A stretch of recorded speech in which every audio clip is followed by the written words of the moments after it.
श्री स्वामी समर्थ सगळ्यांना। तर आज इथं मी मिक्सरचं भांडं घेतलेलं आहे। त्या मिक्सरच्या भांड्यामध्ये 2 लसणाच्या कुड्या सोलून घेतलेला लसूण मी घातला आहे।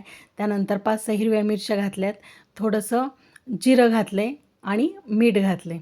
आता हे मिक्सरला छान असं बारीक करून घ्यायचं आहे मिक्सरच्या भांड्यामध्ये, मिक्सरला फिरवून। तर आता इथं ह्या मोठ्या ताटामध्ये मी इथं 2 वाट्या गव्हाचं पीठ घेतलं आहे, 1 वाटी ज्वारीचं पीठ घेतलं आहे आणि छोटीशी वाटी भरून मी इथं बेसन पीठ घेतलं आहे। बेसन पीठ थोडंच घालायचं आहे आणि इथं मी काय केलं आहे, कडकडीत असं 2 चमचे तेलाचं मोहन करून घेतलं आहे आणि या पिठामध्ये घातलं आहे।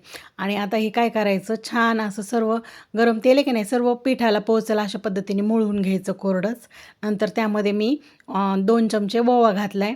नंतर इथं मी धणा पावडर घातली आहे, इथं तीळ घातलेत, पांढरे तीळ। नंतर इथं बारीक चिरून घेतलेली अशी हिरवीगार कोथिंबीर घातलेली आहे। नंतर आपण जो मिक्सरला बारीक ठेचा करून घेतला होता की नाही हिरव्या मिरचीचा, तो घातला आहे आणि हळद घातलेली आहे, थोडासा हिंग घालायचा आहे। आणि आता हे सर्व जिन्नस एकत्र करायचे आहेत आणि त्यामध्ये थोडंसं पाणी घालून हे पीठ छान असं घट्टसर मळून घ्यायचं आहे। पाणी मात्र थोडंसंच घालायचं आहे, कारण ना जास्त पाणी जर एकदाच ओतलं तर हे पीठ पातळ होऊ शकतं। त्याच्यामुळे थोडं पाणी घालूनच हे घट्टसर असं पीठ मळून घ्यायचं आहे।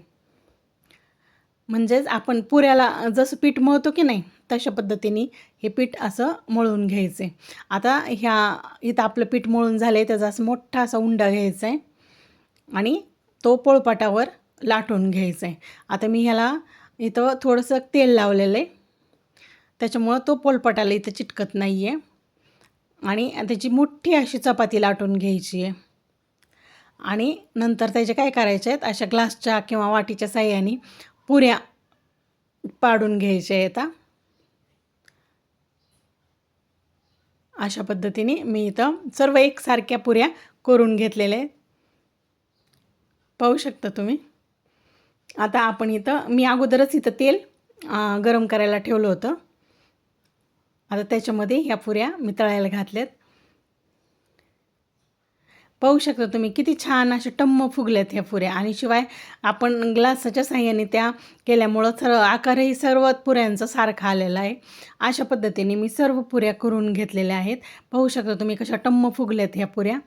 तर ह्या एक पुरी मी तुम्हाला ह्याच्यातली तोडून दाखवते। अशा ह्या आपण बनवल्यात तिखट पुऱ्या। या उन्हाळ्यामध्ये तोंडाला चव नसेल तर अशा तिखट पुऱ्या तुम्ही बनवू शकता। तसेच प्रवासासाठी सुद्धा ह्या खूप छान आणि टिकाऊ असतात।